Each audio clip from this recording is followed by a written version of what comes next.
Bienvenidos a este canal de filosofía, teología y la visión franciscana del hombre y de la vida. Vamos a ver la 10ª catequesis del tiempo de Cuaresma, tiempo litúrgico de Cuaresma. Y la temática que les ofrezco en esta ocasión es: ¿qué es una tentación? ¿Qué es la tentación? ¿Qué es una prueba? ¿Y cuáles son las actitudes del cristiano ante ellas?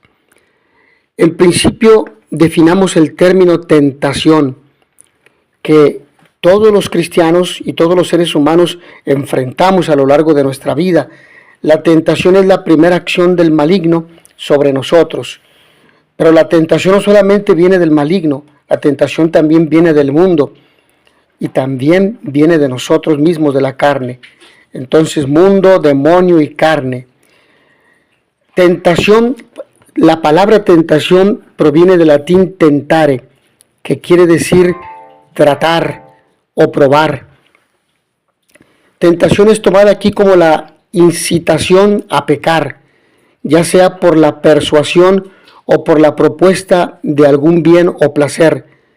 Puede ser simplemente externa, como fue en el caso de las tentaciones de Cristo en el desierto luego de un ayuno de 40 días, o también puede ser interna, puesto que hay un asalto real sobre la voluntad de la persona. A veces surge debido a la propensión al mal inherente en nosotros a causa del pecado original.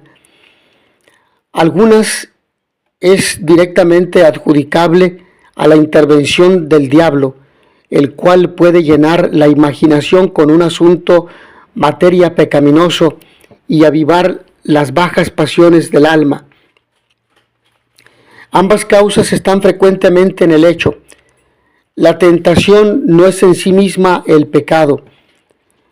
No importa cuán vívida sea la imagen impía, no importa cuán fuerte sea la inclinación a transgredir la ley, no importa cuán vehemente sea la sensación de satisfacción ilícita, mientras no haya consentimiento de la voluntad, no hay pecado. Por lo tanto, esta parte es clara. Existe la tentación en todos, que quiere decir sentir una inclinación a alguno de los 7 pecados capitales, pero si no se consiente, es decir, una cosa es sentir y otra consentir. En el sentir no hay pecado, como lo hemos dicho, a no ser que haya sido provocado por nosotros. Pero si es algo inesperado, no hay pecado, el sentir. El consentir, ahí estamos ya dando puerta abierta a la tentación y entonces ya estamos pecando. Es lo que dice Jesús: Señor, ¿cuándo pequé? ¿Cuando vi a aquella mujer con mala intención o cuando tuve contacto con ella? Has pecado desde el momento en el cual consentiste aquel deseo interior por estar con aquella mujer. Entonces ahí está el pecado. La misma esencia del pecado en cualquier grado es que debe ser acto de la voluntad humana. Atacar no es sinónimo de rendir. Esto, que es bastante obvio, es importante especialmente para aquellos que están buscando servir a Dios incansablemente, pero se encuentran asediados por tentaciones de todos lados. Ellos están expuestos a tomar la fiereza y repetición del asalto como prueba de que han caído. Un director espiritual sabio indicará el error de esta conclusión y así proveerá consuelo y fortaleza a estas almas atormentadas. Las tentaciones deben ser combatidas, evitando en lo posible las ocasiones que les dan lugar, recurriendo a la oración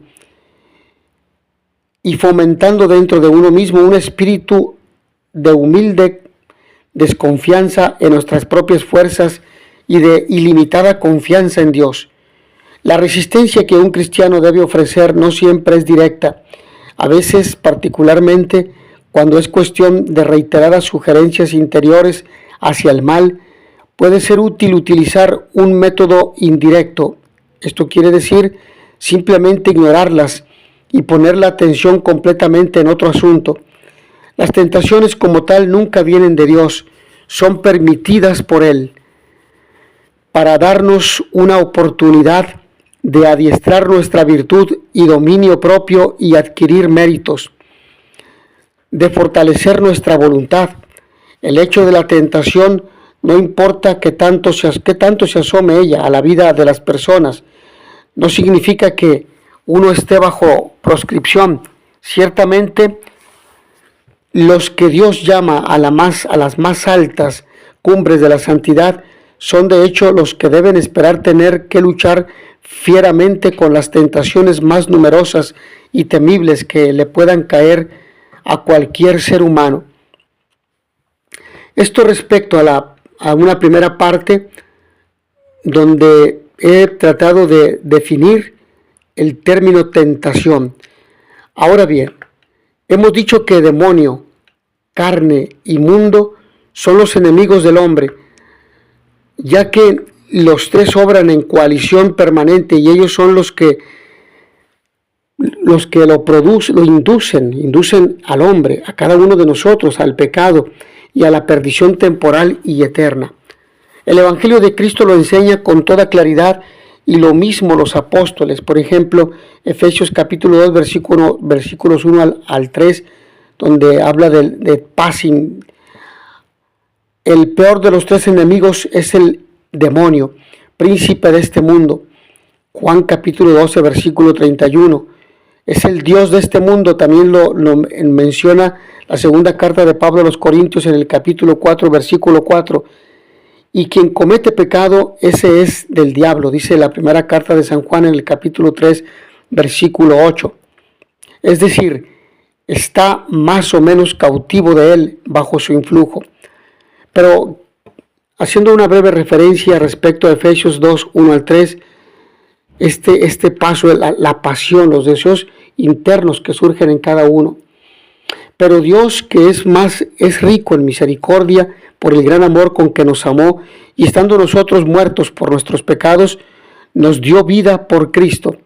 Por gracia han sido salvados, y nos resucitó y nos sentó en los cielos por Cristo Jesús, a fin de mostrar a los siglos venideros la excelsa riqueza de su gracia, por su bondad hacia nosotros en Cristo Jesús, pues por gracia hemos sido salvados por la fe.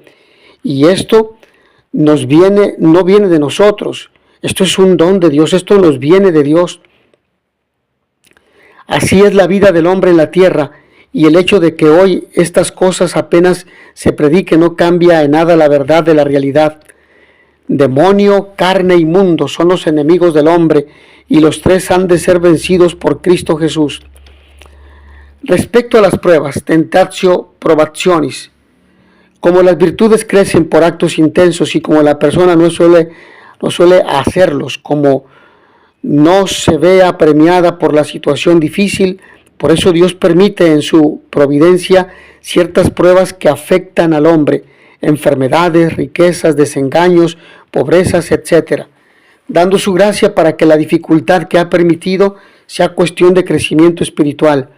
De este modo, en una prueba, durante una enfermedad, por ejemplo, la persona puede, con la gracia del Salvador, crecer en paciencia y esperanza, más en un mes de enfermedad que en 10 años de salud. Dios nos pone a prueba para acrisolar nuestro corazón, y con la prueba da su gracia. Fiel es Dios, que no permitirá que seamos tentados sobre nuestras fuerzas, sino que dispondrá con la tentación el modo de poderla resistir con éxito. Por eso nos dice Santiago en su carta, capítulo 1, versículo 2 al 3, tengan por sumo gozo verse rodeados de diversas tentaciones, considerando que la prueba de su fe engendra paciencia y merece el premio prometido. Bienaventurado el varón que soporta la tentación, porque probado recibirá la corona de la vida que Dios prometió a los que le aman. En este sentido, toda la vida del hombre, que incluye por supuesto las consecuencias de los pecados propios y ajenos, es una serie continua de pruebas dispuestas por Dios providente para purificarlo, santificarlo y conducirlo al cielo. Respecto a las tentaciones, tentatio seductionis, Por la misma razón, Dios permite que el hombre sufra tentaciones, esto es, inducciones al mal que proceden del demonio, del mundo y de la propia carne. Y al decir la carne, en sentido bíblico, decimos la propia naturaleza humana, caída en cuerpo y alma. Estos son los tres enemigos que utilizan al hombre, según enseña Jesús. Por ejemplo, en la parábola del sembrador, denuncia la acción del demonio. Viene el maligno y le arrebata lo que se había sembrado en su corazón. Alude a la carne. No tiene raíces en sí mismo, sino que es voluble, y es que el espíritu está pronto, pero la carne es flaca, es débil. Indica, en fin, el influjo del mundo, los cuidados del siglo y la seducción de las riquezas. Los cristianos, pues, como dice el Concilio de Trento, estamos en lucha con la carne, con el mundo y con el diablo. El proceso, y esto que acabo de mencionar lo podemos encontrar en el Dessinger número 1541, que es la enseñanza del magisterio de la Iglesia. El proceso de la tentación nos es bien conocido, pues ya desde el principio de la revelación la Biblia nos describe sus fases, tipificadas en el pecado de nuestros primeros padres. Por lo tanto, la tentación parte del demonio y se inicia con una sugestión primera aparentemente inocua. La serpiente, el más astuto de los animales, pregunta a la mujer: ¿cómo es que Dios les ha dicho, no coman de ninguno de los árboles del jardín? Tal sugestión, claramente envenenada por la mentira, debería ser desechada al instante. Pero el hombre entra en diálogo, también inocente en apariencia, con la tentación. Solo se trata de dejar la verdad en su sitio.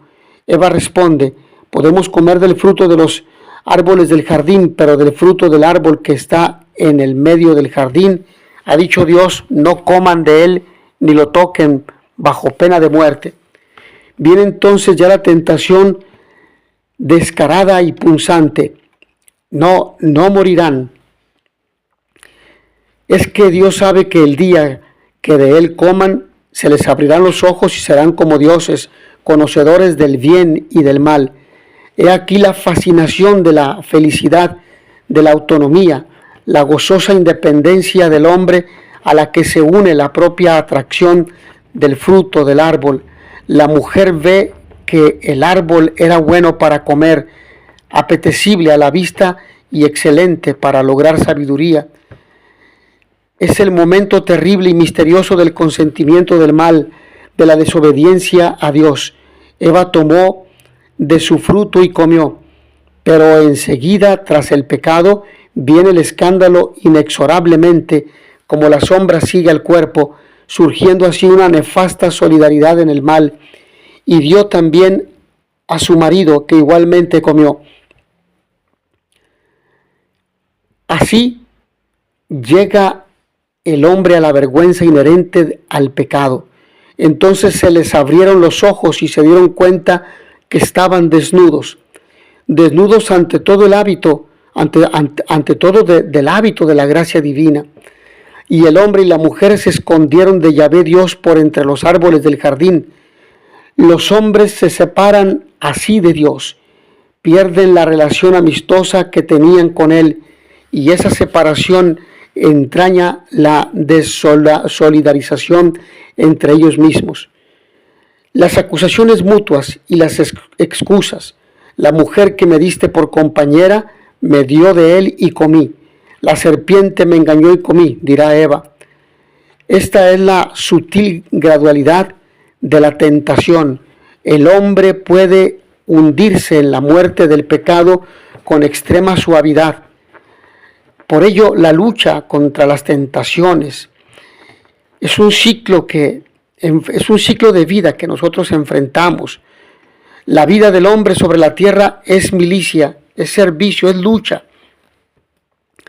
Y el cristiano, como buen soldado de Cristo, ha de librar el buen combate. San Agustín dice que la vida de los santos ha consistido en esta lucha continua, y en esta guerra tendrás que luchar tú hasta que mueras. Los enemigos son el demonio, la carne y el demonio, el mundo, perdón, como ya vimos.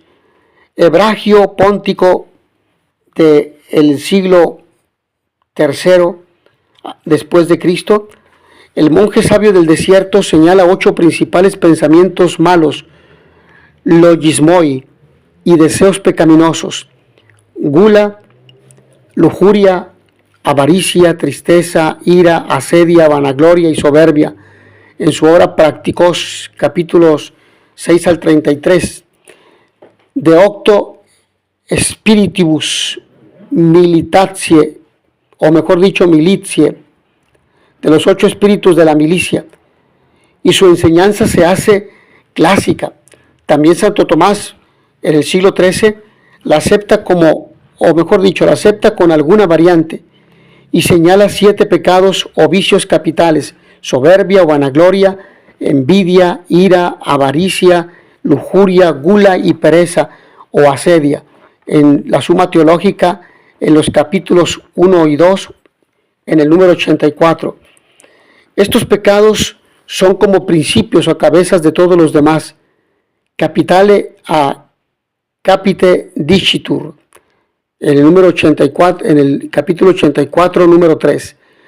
La avaricia, avidez desordenada de riquezas, y la soberbia, afán desordenado de la propia excelencia. Soberbia del término latino superbius, que quiere decir sentirse o creerse superior a los demás. Son especialmente peligrosos la avaricia, avidez de criaturas y la soberbia están en la raíz de todo pecado. Nos dice San Pablo en la carta a Timoteo, en la primera carta a Timoteo, en el capítulo 6, versículo 10. Las actitudes del cristiano en su lucha contra el pecado están igualmente bien definidas. Ante todo, la confianza en la gracia de Cristo Salvador. Todo lo puedo en aquel que me conforta, dice San Pablo en la carta a los Filipenses, capítulo 4, versículo 13. Tengo siempre presente al Señor, con Él a mi derecha no vacilaré. El Salmo 15, versículo 8. Aunque camine por cañadas oscuras, nada temo porque tú vas conmigo. Es el Salmo 22, versículo 4. Fuera toda ansiedad, pues Cristo nos asiste y nos guarda con su gracia. San Agustín dice: el diablo está encadenado para que no haga todo el mal que puede, todo el que fuera su deseo hacer.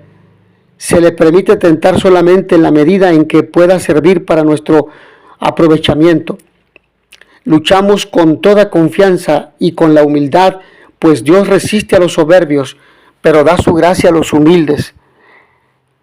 Nadie se fíe de su propia fuerza, y el que cree estar de pie, mire no caer, que no caiga.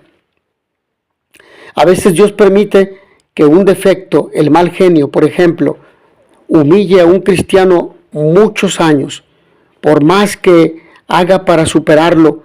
Solo cuando el cristiano humillado reconoce su impotencia, llega a la perfecta humildad, y es entonces cuando Dios le da su gracia para superar ese pecado con toda facilidad.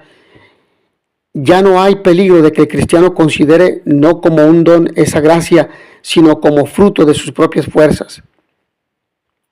Por lo tanto, la persona entiende que no es por sí mismo, por su fuerza, al estilo de los estoicos, por su esfuerzo y por sus méritos, sino es por pura gratuidad.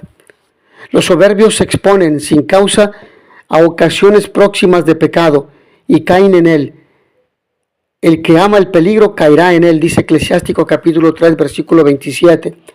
Para excusar su pecado hipócritamente se reconocen débiles. Es que no puedo evitarlo, con ese ambiente es imposible. Pero en cambio, para adentrarse en la situación pecaminosa, se creen fuertes. Todo es puro para los puros, dice Tito en su primer capítulo, versículo 15. A mí esas cosas no me hacen daño. ¿En qué quedamos? Algunos incluso parecen sentirse autorizados por su propia vocación secular para someterse a una cierta tentación en la que con frecuencia sucumben. Todos van, yo no quiero ser raro, no tengo vocación de monje, etc. Son las argumentaciones y justificaciones que muchas veces escuchamos y finalmente terminamos en pecado. Es como si se creyeran autorizados para pecar. Al fondo de todo esto, obviamente, está el padre de la mentira, que muy bien lo descubre San Juan en su Evangelio en el capítulo 8, versículo 44. Las armas principales del cristiano en la lucha contra la tentación son aquellas que le hacen participar de la fuerza de Cristo Salvador.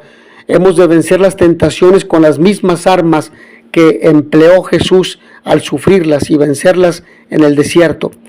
La oración, el ayuno, que nos habla Marcos 9:29, y la palabra divina nos harán poderosos como Él para confundir y ahuyentar al demonio. Nos darán la fuerza, más que hacernos poderosos, nos darán la fuerza, la gracia, que como león rugiente busca a quien devorar. Vigilen y oren para que no caigan en la tentación. El espíritu está pronto, pero la carne es débil. Mateo 26:41. Refuércense en el Señor y el vigor de su fuerza. Revístanse la armadura de Dios para que puedan resistir a las acechanzas del diablo, pues su lucha no es contra sangre y carne, sino contra los principados, contra las potestades, contra los dominadores de este mundo tenebroso, contra los espíritus del mal que hay en los espacios cósmicos. Por eso tomen las armas de Dios para que puedan resistir en el día malo y manténganse en pie después de haber superado todas las pruebas. Estén, pues, alerta, ceñida la cintura con la verdad, revestidos con la coraza de la justicia y con los pies calzados de celo para anunciar el evangelio de la paz, embrazando en todo momento el escudo de la fe, con que puedan hacer inútiles las flechas incendiarias del maligno. Tomen el casco de la salvación y la espada del Espíritu, que es la palabra de Dios, con toda oración y súplica, rezando en toda ocasión con el Espíritu, y para ello velando con toda perseverancia y súplica por todos los santos. Nos dice San Pablo en la carta a los Efesios, capítulo 6, versículos 10 al 18. Muy equivocados van quienes pretenden vencer la tentación apoyándose sobre todo en medios naturales, técnicas de respiración, concentración y relajación, regímenes dietéticos, dinámicas de grupo, métodos y posturas corporales, etc. Todos los argumentos de la nueva era. Todo eso puede tener una cierta eficacia benéfica, pero quienes ahí quieren hacer fuerza parecen olvidar que el pecado mora en nosotros, que no hay en nosotros, esto es, en nuestra carne, cosa buena. Y sobre todo, que no es tanta nuestra lucha contra la carne, sino contra los espíritus del mal. Son como niños que salieran a enfrentar la artillería enemiga armados con una resortera, armados con una espada de cartón, de madera, etc. Es decir, con un instrumento de juego. Por lo tanto, y sobre todo, por el contrario, los cristianos, aunque vivimos ciertamente en la carne, no combatimos según la carne, porque las armas de nuestra lucha no son carnales, sino poderosas por Dios para derribar fortalezas. Nos dice San Pablo en la segunda carta a los Corintios, capítulo 10, versículos 3 al 4. Las tácticas convenientes para vencer las tentaciones también nos han sido reveladas.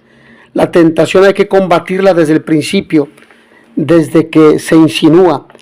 Hay que apagar la chispa del fuego inmediatamente, antes de que se haga un incendio. Hay que aplastar la cabeza de la serpiente tentadora en cuanto asoma, al punto, sin entrar en diálogo, sin darle ninguna opción. Debe ser vencida por las buenas o por las malas. Si puede vencerse por las buenas, bendito sea Dios. Si tu ojo es puro, tu cuerpo entero estará iluminado. Mateo 6:22.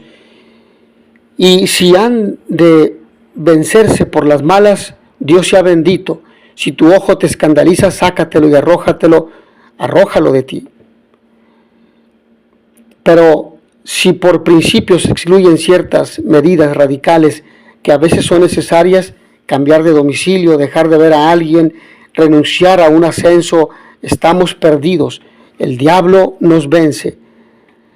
No hemos de dramatizar los despojamientos que fueran precisos para vencer la tentación, ya que si la renuncia que sea nos guarda más unidos a Cristo, fuente de todo bien, siempre serán una nada. San Agustín dice: me retenían unas bagatelas de bagatelas y vanidades de vanidades, antiguas amigas mías, y me tiraban del vestido de la carne y me decían por lo bajo: ¿nos dejas? Y desde este momento no estaremos contigo por siempre jamás, y desde ahora nunca más te será lícito esto y aquello. ¿Qué piensas tú que podrás vivir sin estas cosas? Nos lo dicen las confesiones en el capítulo 8, números 11 y 26. San Juan de la Cruz, en la primer subida, en el capítulo 3, el capítulo 4, número 3, dice: todas las criaturas en esta sentidonada son, y las aficiones de ellas menos que nada podemos decir que son, pues son impedimento y privación de la transformación en Dios. Manifestar al director espiritual los propios combates ya desde antiguo, sobre todo en medios monásticos, se conoció que era un medio especialmente humilde y eficaz para vencer la tentación y el pecado al que nos lleva. Hablando de los antiguos monjes, decía Casiano, que falleció en el año 435 después de Cristo, se enseña a los principiantes a no esconder por falsa vergüenza ninguno de los pensamientos que les roen el corazón, sino a manifestarlos al anciano, maestro espiritual, desde su mismo nacimiento, y para juzgar esos pensamientos, que les enseña a no fiarse de su propia opinión personal, sino a creer malo o bueno lo que el anciano, después de examinarlo, declarare como tal. De este modo el astuto enemigo ya no puede embaucar al principiante, aprovechándose de su inexperiencia e ignorancia. Muchos errores ha habido y hay en la lucha contra las tentaciones, es decir, contra el pecado. Algunos, como Lutero y Bayo, confunden concupiscencia y pecado sin saber que no hay pecado en sentir la inclinación al mal, sino en consentir en ella. Y no todos los católicos quedan exentos de ese grave error. En el sacramento de la penitencia comprobamos en el sacramento de la penitencia, no rara vez los penitentes se acusan de haber tenido tentaciones en las que no han caído, como si solo el haberlas tenido fuera pecado. Otros, al verse tentados, ceden la voluntad, alegando su debilidad congénita, o que todos lo hacen. Incluso algunos, en actitud que recuerda el luteranismo primitivo o el quietismo, creen que no se debe resistir activamente contra la tentación, que son los errores de Molinos. Ahora bien, pero es mayor la corrupción de quienes ante la tentación ceden también el intelecto, autorizándose a ver lo malo como bueno, o al menos excusando el pecado como algo sin importancia y en cierto modo inevitable. Mala es la flaqueza de la voluntad, pero en cierto modo aún es peor la corrupción del entendimiento. El hombre queda entonces sujeto del todo al padre de la mentira, cuando no solo le cede su voluntad en la tentación, sino cuando permite incluso que su entendimiento, rechazando la verdad, quede activo de sus mentiras. Según esto puede llegarse a considerar ciertas situaciones de pecado mortal, por ejemplo, el adulterio, como un regalo del cielo, dice el cardenal Casper, como un desarrollo, como un acercamiento personal a Dios. El beato Raimundo de Capua, de la Orden de Predicadores del siglo XIV, dice, él era director espiritual de Santa Catalina de Siena. Él escribió su biografía, la llamada Leyenda Mayor, y en una ocasión refiere lo que la santa le dijo a propósito de una visión que había tenido del purgatorio. Me sorprendió de un modo especial la manera en que son castigados los que pecan en el estado matrimonial, no respetándolo como es su deber y buscando las satisfacciones de la concupiscencia. Le pregunté entonces por qué aquel pecado, que no era más grave que los demás, era castigado más severamente. Respondió: porque a ese pecado no le dan importancia y por consiguiente no sienten dolor por él como por los demás, y por tanto caen en él más frecuentemente y con más facilidad. En la leyenda 215. Y no faltan quienes consideran el pecado como una experiencia enriquecedora. Sin el pecado, argumentan, la persona humana no podría llegar a conocerse bien y a experimentar del todo la misericordia de Dios. Por otra parte, toda experiencia, incluso la culpable, implica una dilatación positiva de la personalidad. Según este enorme error, la personalidad de los santos conversos sería más rica que la de los santos que con la gracia divina mantuvieron la inocencia. Habría que pensar, según esto, que las personalidades de Jesús o de María, al no haber conocido el pecado, serían en algo incompletas. Es una gran mentira. El pecador habitual no ve frecuentemente su pecado ni se considera culpable porque está plenamente connaturalizado con él. Por ejemplo, el rico gravemente injusto de la parábola no conoce ni reconoce a su pecado. No mira al pobre Lázaro con mala conciencia, entre otras cosas porque no lo mira, aunque esté tirado en la puerta de su propia casa. Nadie conoce el pecado tanto como los santos. Los pecadores conocen algo de él en la medida en que se reconocen culpables, se convierten y se alejan de él. Pero en la medida en que siguen pecando son los que menos saben del pecado, no saben lo que hacen.